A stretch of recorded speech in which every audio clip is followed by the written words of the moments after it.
그리스도인임에는 만약에 여러분들이 행복하지 않다면 그 행복하지 못한 그런 이유는 어디에 있을까? 환경의 문제일까? 아니면 마음의 문제일까? 진정한 축복은 행복을 기반으로 누리게 된다는 겁니다. 행복을 잃어버린 어떤 축복? 그것은 축복이 축복 아니라는 겁니다. 내가 행복을 잃어버렸다면 그 가진 것이 무엇이 유익이 있겠습니까? 이 땅을 살아가는 모든 사람은 행복을 원합니다. 그 이유는 사람을 창조하신 하나님, 창조주 하나님의 뜻이기도 하기 때문에 그렇습니다. 하나님은 처음 사람을 만들고 이 사람들을 에덴 동산에 둥지를 틀어 살게 했습니다. 놀라운 것은 이 처음 사람들이 이 둥지를 틀어서 살게 된 이 에덴 동산, 그 에덴이라고 하는 그런 뜻은 바로 행복, 기쁨, 풍요의 뜻을 가지고 있습니다. 오늘 전 예슬이가 벌써 첨철장을 돌렸잖아요. 부모님 마음, 어머님 마음은 딸내미 시집 보내는데 어떤 마음일까? 아마 그럴 겁니다. 예슬아, 너 잘 살아야 한다. 이 마음이지 않을까? 즉, 창조주 하나님은 사람을 창조하시고 사람을 에덴 동산에 두시면서 너는 행복하게 살아야 된다. 너는 기뻐하며 살아야 된다. 너는 풍요롭게 살아야 된다. 이것이 바로 하나님의 또한 마음이라는 겁니다. 과연 에덴 동산의 처음 사람들은 행복했습니다. 환경도 최고였습니다. 어떤 풍성한 어떤 과일, 그리고 알맞은 어떤 기후, 그리고 하나님으로부터 공급받는 그런 많은 은혜들, 무엇보다도 배우자의 관계가 얼마나 좋았든지 이는데 살 중에 살이요 뼈 중에 뼈로다 이렇게 할 정도였습니다. 이렇게 행복했던 저들에게 어두운 구름이 몰려오기 시작합니다. 뱀의 형상을 입고 찾아온 이 마귀가 이 마귀에게 속아서 그만 선악과를 먹고 말았습니다. 저들은 행복동산에서 쫓겨나게 되었습니다. 행복을 잃어버린 사람들이 되었다라는 이야기입니다.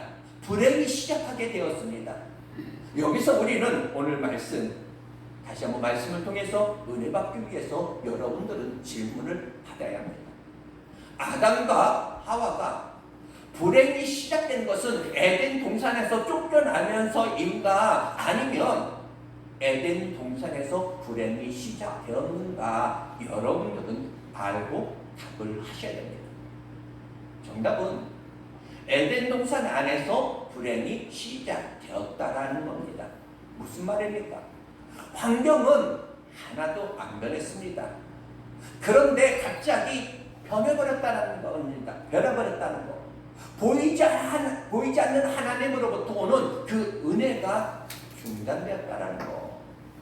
죄로 말미암아 하나님과의 그런 관계가 단절되었다는 겁니다.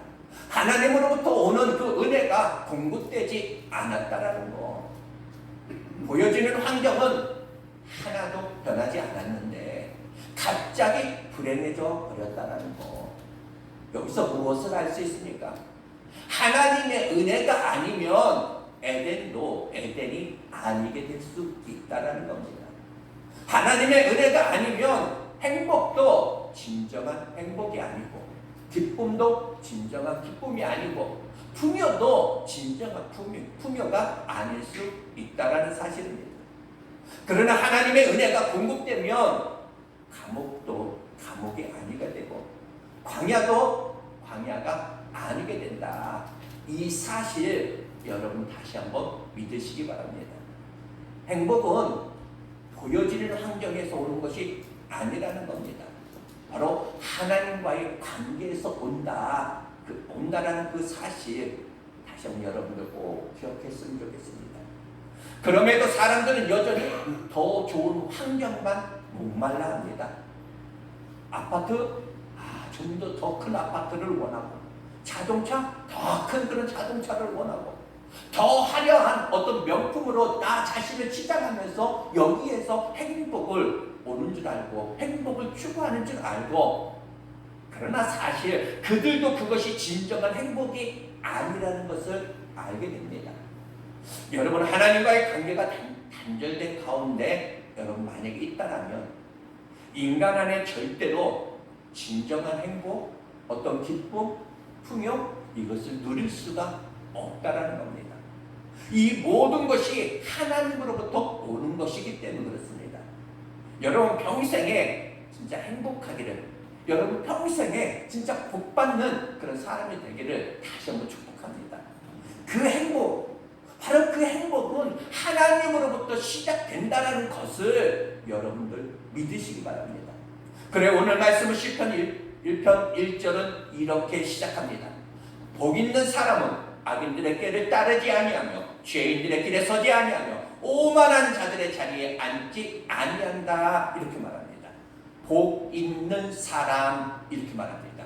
복 있는 사람은 지금 앞으로 복 받을 사람은 이렇게 하는 것이 아니라 너는 이미 복 있는 사람이었고, 너는 복 있는 사람으로서 어떻게 걸음을 걸어야 하는지 아는다라는 겁니다. 성도님들, 여러분 스스로를 어떻게 생각하십니까?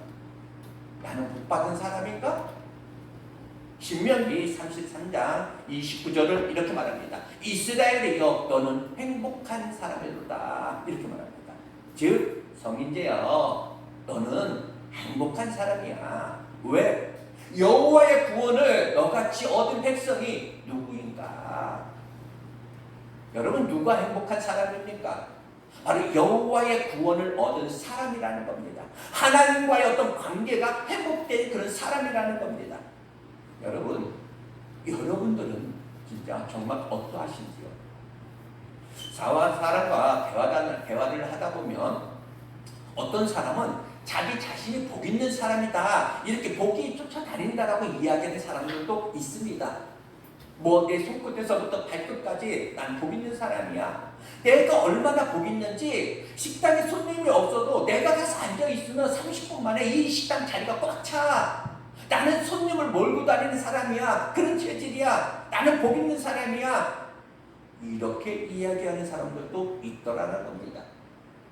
성도로서 내가 가진 것은 조금 부족하지만, 남보다 내가 화려하지는 않지만 나 스스로를 진짜 복 있는 사람이라고, 나를 진짜 축복하며 살아갈 수 있다라면 이것이 얼마나 큰 은혜인가. 그러나 아십니까? 복은 저절로 불러오지 않는다는 겁니다. 그렇다면 여러분들은 이렇게 질문하고 싶을 겁니다. 목사님, 그러면은 복은 어디에서 오는 겁니까? 중요한 게 있습니다. 하나님은 어떤 사람에게 복을 주고 어떤 사람에게는 복을 안 주시는 분이 아니라는 거. 하나님은 이미 어떤 길이 복된 길인가를 우리에게 제시해 주셨습니다. 어떤 길이 어리석은 길인가를 우리에게 알려주시면서 선택은 네가 해봐라. 그러나 좁은 문으로 들어가라. 그것이 복된 문이다. 좁은 길로 걸어가라. 그것이 복된 길이다. 수없이 우리에게 말씀해 주셨지만 우리는 여전히 이 말씀보다는 내 생각을 가지고 넓은 길로 걷고 넓은 문을 우리는 열고 스스로 왜 복이 없느냐 자신을 원망하고 합니다. 축복을 담아내는 사람들, 그들은 과연 누구인가? 시편 오늘 1편 복 있는 사람은 바로 악인들의 꾀를 따르지 아니하며 이 부분 삶의 방식을 이야기하는 겁니다. 죄인들의 길에 서지 아니하며 이 부분은 삶의 목적을 이야기합니다. 오만한 자들의 자리에 앉지 아니하고 이 부분은 삶의 우리의 자세입니다. 이 세 가지에서 정리해야 할 거 여러분들에게 말씀을 드립니다. 조금 전에 제가 하나님은 어떤 사람에게는 복을 주시고 어떤 사람에게 복을 안 주시는 분이 아니라 이미 복받을 길을 우리에게 알려주셨고 복된 길을 걷기를 하나님은 원하신다 말씀드렸습니다. 그런데 안타깝게도 이 사람들은 이 복된 길보다는 어리석은 길을 선택하고 한다는 겁니다. 성공한 사람들의 눈에 보면, 앞서가는 사람들의 어떤 눈으로 보면 맨날 실패하는 그런 사람들은 꼭 그 실패하는 그런 실패를 선택하고 있다라는 사실을 안다는 겁니다. 저는 그냥 목사이죠. 그렇다고 제가 완벽한 사람은 아닙니다. 그러나 중요한 것은 자식들보다는 인생을 앞서 살아갔다는 거죠.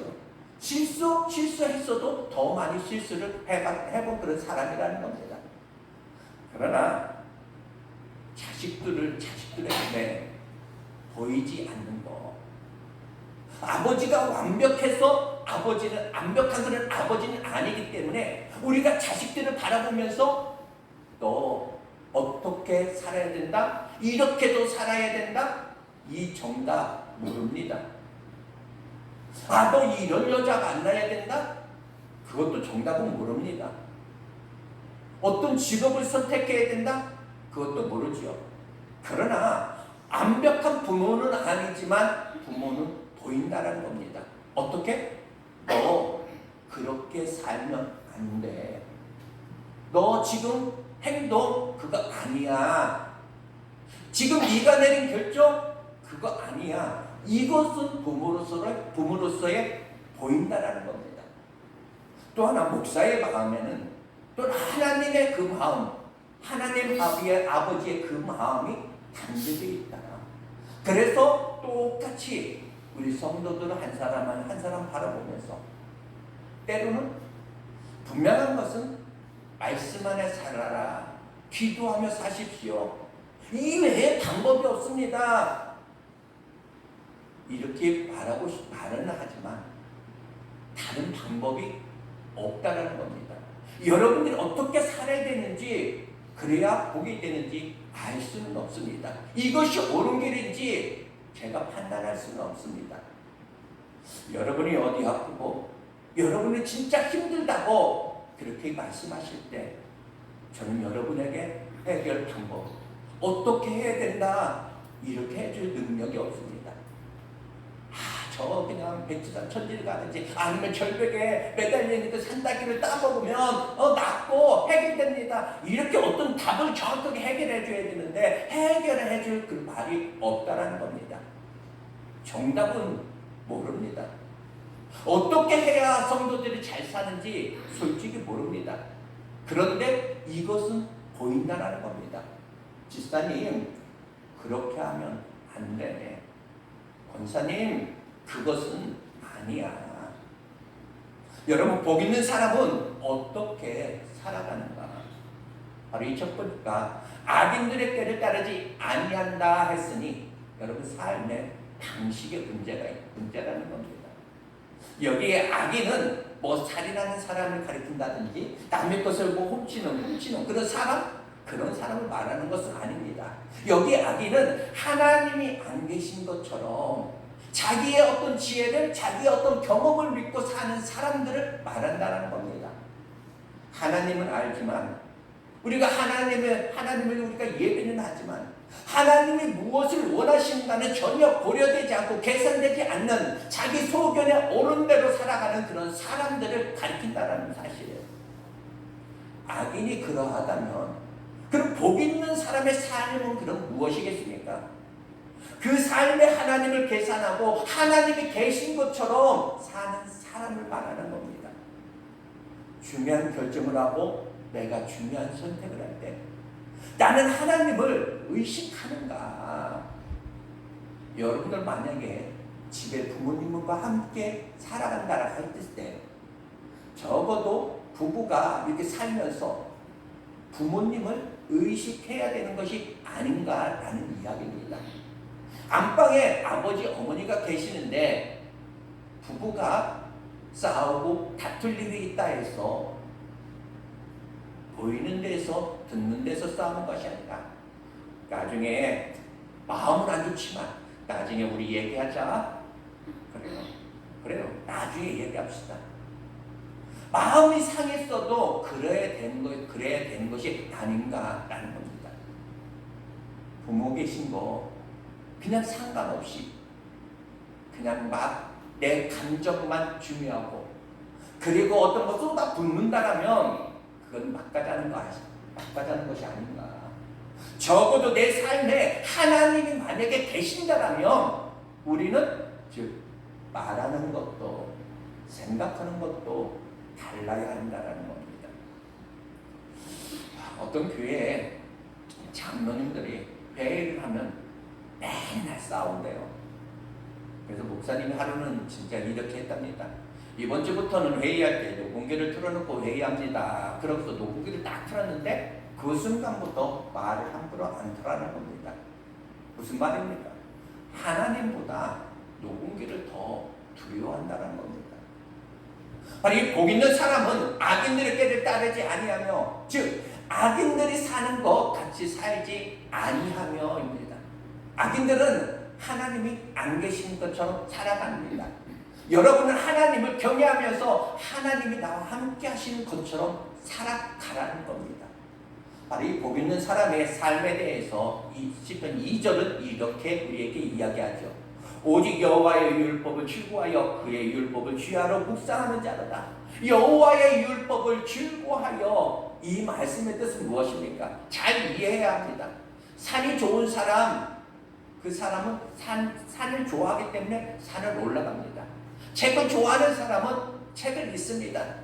바로 이 여호와의 율법이 좋아, 진짜 말씀이 좋아, 나는 말씀을 읽습니다. 이것을 의미하는 것이 아니라는 겁니다. 여호와의 율법을 즐거워하여 이 말은 삶의 우리의 모습입니다. 무엇입니까? 내가 더 많이 벌고 출세하는 것, 이것을 삶의 가치로 부여하는 것이 아니라 말씀대로 살아가는 그 삶을 삶의 최고의 가치로 여기는 겁니다. 하나님의 뜻대로 살아가는 그 삶을 최고의 삶의 가치로 여기며 살아가는 것. 여러분에게 무엇이 진정한 삶의 가치입니까? 세상은 우리를 유혹하죠. 너 이렇게 살아라, 또 저렇게 살아라. 그러나 다니엘은 왕의 진미를 거절했습니다. 요셉은 여인들로부터 오는 그런 유혹을 이겨냈습니다. 세상은 이해할 수 없는 것이지요. 그러나 우리는 우리가 누구인가를 우리는 스스로 압니다. 오늘 시편 84편 10편은 이렇게 말합니다. 그 삶의 가치를 이렇게 표현합니다. 주의 궁전에서의 한날이 다른 곳에서 첫날보다 나은즉. 이 말이 무슨 말입니까? 하나님 없이 내가 첫날에 사는 것보다 하나님과 더불어 살아가는 그 하루가 더 가치가 있다라는 이야기입니다. 악인의 장막에 사는 것보다 내 하나님의 성전 문지기로 있는 것이 좋사오니, 이 말은 하나님 없이 내가 떵떵거리며 내가 사는 것보다 내가 마당을 쓸면서라도 성전 가까이에서 하나님과 더불어 사는 것이 더 좋겠다라는 것입니다. 여러분, 오늘 여러분에게 하나님의 진정한 가치이기를 다시 한번 주님의 이름으로 축복합니다. 이 복 있는 사람은 주야로 묵상하는 자로다.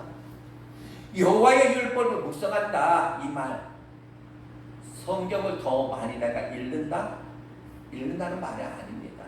주야, 밤낮으로 내가 읽는다? 아닙니다.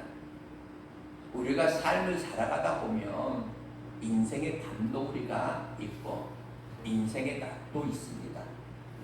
인생의 밤에는, 인생의 어떤 낮에는 힘든 일이 있을 때든지 좋은 일이 있을 때든지 나는 하나님의 말씀을 나는 묵상하는 자인가, 하나님의 원하심을 나는 묵상하는 자인가. 여러분에게 다니엘이 왕의 진미를 거절하듯 여러분에게 목숨을 걸고라도 지켜야 할 만한 그런 진정한 가치가 다시 한번 있기를 다시 한번 축복합니다. 또 하나는 복 있는 사람은 죄의 길에 서지 아니하며, 이것은 삶의 목적의 문제입니다. 죄인의 길에 서지 아니한다. 여러분, 부산 가는 길에 서 있는다라는 것은 부산을 향해 내가 가고 있다라는 겁니다. 여러분, 길에 서 있다라는 것은 목적지가 있다라는 겁니다. 서울 가는 길에 내가 서 있는 것은 지금 내가 서울 가는 방향으로 내가 걸음을 옮기고 있다라는 거. 죄인이 걸어가는 게, 죄인의 길은 히브리어로 하마르티아라는 단어입니다. 하마르티아, 이것은 관역에서 빗나가다라는 뜻입니다. 빗나간 화살, 이 빗나간 화살, 있어야 할 자리에서 이탈된 것을 의미한다는 겁니다. 가나안에 있어야 될 그 아브라함이 기근이 찾아왔다고 애굽으로 내려갔다? 바로 그것이 하마르티아입니다. 베들레헴에서, 이 약속의 땅에서 아무리 삶이 고단하고 어려웠어도 삶을 지켜내야 했던 그 엘리멜렉과 이 나오미가 흉년이 들었다고 모압으로 옮겨갑니다. 이거 벗어났다. 이것이 하마르티아입니다. 왕의 어떤 직무? 그 직무에서 살아야 될 이 다윗이, 사명의 자리에 있어야 될 이 다윗이 궁전을 거닐다가 목욕하는 여인을 발견하고 음욕에 사로잡혀서 침대에 있다? 그것이 하마르티아입니다. 그런데 그 화살이 벗어났다 하는 거. 하나님이 성인들을 너 이렇게 살아야 해 하고 성인제를 창조하여서 만드신 하나님의 그 목적대로 하나님이 쏘았다라면 우리는 그 목적대로 가야 한다는 겁니다. 그런데 화살이 바람이 분다라고 비가 온다라고 비틀거리면 과연 되겠는가? 하나님께서 여러분에게 너 1년 동안 너 재직으로 세우시면서 교회 너 잘 섬겨야 된다, 너 헌신해야 된다 하고 하나님이 화살을 쏘았으면 어떤 쓰나미가 몰려와도 어떤 비바람이 불어친다 할지라도 그 자리를 지켜내야 하는 것이 아닌가라는 이야기입니다. 여러분, 한 해 동안 성가대로 너 헌신해라, 한 해 동안 너 기도하는 사람으로 살아라, 하나님이 화살을 쏘았으면 그 목적대로 가야 하는 것이 아닌가. 여러분, 양궁 선수나 사격 선수가 어떤 표적을 향해서 명중을 시키잖아요. 근데 그거 아무리 표적지를 명중했다? 명중하는데 실격 당하는 경우가 있습니다. 벗어나는 경우입니다. 내가 분명 표적지를 보고 쐈는데 옆에 표적지를 향해서 내가 쐈다라면 내 표적지는 빵점이요, 옆에 표적지는 아마 기대 이상의 100점의 그 이상이 나올 수도 있다는 겁니다. 나는 실격입니다. 이것이 여러분들 그런 일이 있어? 그렇게 이야기하지만 있다라는 겁니다. 아마 군대 갔다 온 남자들은 사격할 때 아마 다 느꼈을 겁니다. 그것을 우리 윤혁이가 군대 갔다 왔을 때도 자기네도 그랬다라고 이야기할 거예요. 어떤 친구가 쐈는데 옆에 표적지를 향해 쏩니다. 자기 거는 빵입니다. 근데 옆에 거는 10발을 쏘면 12발, 13발이 맞는 겁니다. 누군가가 쐈다라는 겁니다.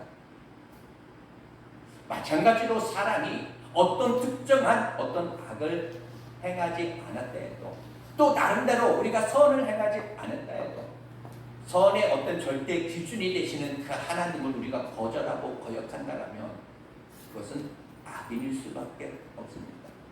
여러분, 올림픽 중에 우리나라 효자 종목 그 하나인 양궁, 진짜 양궁 선수들 대단한 것 같습니다. 화살 참 보면 화살이 참 신기합니다. 여러분들도 많이 TV에서 보셨을 겁니다. 양궁 선수들이 화살을 딱 쏘면 목적지에 날아가가지고 진짜 정중앙에 10점대를 딱 맞춥니다. 그런데 그 화살 날아가는 것을 느린 화면으로 우리가 TV를 통해서 보다 보면 화살이 반드시 가는 게 아니라 춤을 추듯이 화살이 날아갑니다. 여러분, 우리가 아무리 우리가 바르게 산다라고 우리가 한들 하나님 눈으로 보면 무엇이 그렇게 다르게 살겠습니까? 아무리 믿음이 좋다 한들 우리가 무엇을 그렇게 바로 우리가 살아가겠습니까? 그래서 한가 두렵고 떨림으로 우리는 주님을 바라보아야 하는 것이 아닌가.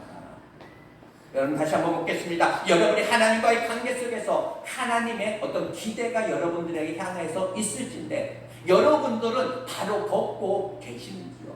아니면 비틀거리고 있지는 않으시는지요? 여러분의 삶의 목적에 혹시 하나님보다 여러분 자신으로 진짜 정하고 무엇인가 신앙에서의 어떤 걸음보다는 비틀거리며 걷고 있지는 않으시는지요? 나를 향해서 달려가고 있습니다. 다시 한번 일어나서 하나님을 붙들어 삼고 하나님만 바라보며 하나님의 원하심을 따라 하나님의 그 말씀을 따라 다시 한번 살아가기를 다시 한번 축복합니다. 또한 복 있는 사람은 오만한 자리에 앉지 않는다 했으니 삶의 자세입니다. 오만한 자의 삶은 자기가 주인된 그런 삶을 의미합니다. 자기 소견에 옳은 대로 사는 거, 내 결정이 소중하고 철저하게 이기적인 어떤 그런 삶의 태도를 말합니다. 내 삶의 보좌에 주님께 내어드리는 것이 아니라 내려와야 정상인데 내가 내려오지 않는 거. 여러분 아직도 여러분이 여러분의 주인으로 살고 있지는 않으신지. 참 신기한 것은 저는 목사여서 말하는 게 아니라 저도 이제 어찌 보면 나이를 먹어가면서 인생을 이렇게 살아가다 보면 예수를 믿던 안 믿던 모든 사람들의 어떤 삶에서 배우는 그런 진리가 있죠. 예수를 믿든 안 믿든 아무 상관없이 사람이 무엇을 배웁니까? 늘 얘기했던 거지만 세상 내 마음대로 안 된다는 거, 요거 하나 진리입니다. 그런데 인생이 얼마나 어리석냐면 내 마음대로 안 된다는 거, 이것이 대전제인데, 이것이 진리인데 아무것도 내 마음에 안 든다고 내가 스스로 열내고 있고, 내 마음대로 안 된다고 불평하고 있고, 내 마음대로 안 된다고 내가 고집 피우고 있는 거, 바로 오만한 자리에 앉지 아니한다. 하나님을 주인으로 섬기는 그 삶을 말합니다. 여러분 복음성에 이런 가사가 있습니다. 내가 주인 삼은 모든 것 내려놓고 내 주 대신 주 앞에 나가. 내가 사랑했던 모든 것 내려놓고 주만 사랑해. 주 사랑 거친 풍랑에도 깊은 바다처럼 나를 잠잠케 해. 주 사랑 내 영혼의 반석 그 사랑 위에 서리. 여러분 다른 사람이 여러분보다 진짜 빨리 가는 거 여러분 빨리 간다라고 여러분 생각하십니까? 걱정하지 말라는 겁니다. 종점 다 같은 겁니다. 아마 같은 시간에 도착할 겁니다. 여러분 다른 사람이 무엇인가 나보다 진짜 많이 가지고 가는 거 그렇게 여러분들 생각하십니까? 그거 걱정하지 말라는 겁니다. 아무리 진짜 찬다하면 주는 그런 뭐 메달 10개, 100개 이것보다 올림픽의 금메달 하나가 더 가치가 있다는 겁니다. 여러분에게 가장 소중하게 남아있는 진정한 그 가치 바로 하나님이기를 다시 한번 주님의 이름으로 축복합니다. 말씀하실게요. 여러분의 남은 삶을 이렇게 살아가는 동안 진짜 복 있는 사람으로, 진짜 복된 사람으로 죄인들, 이 죄의 깨, 죄를 따르지 않는 그런 사람, 죄의 길에 진짜 서지 아니하는 그런 사람으로, 오만한 자리에 앉지 아니하는 그런 복된 사람으로 진짜 하나님이 주시는 그 복을 마음껏 누리며 살아가기를 진심으로 축복합니다. 잠시 기도하겠습니다.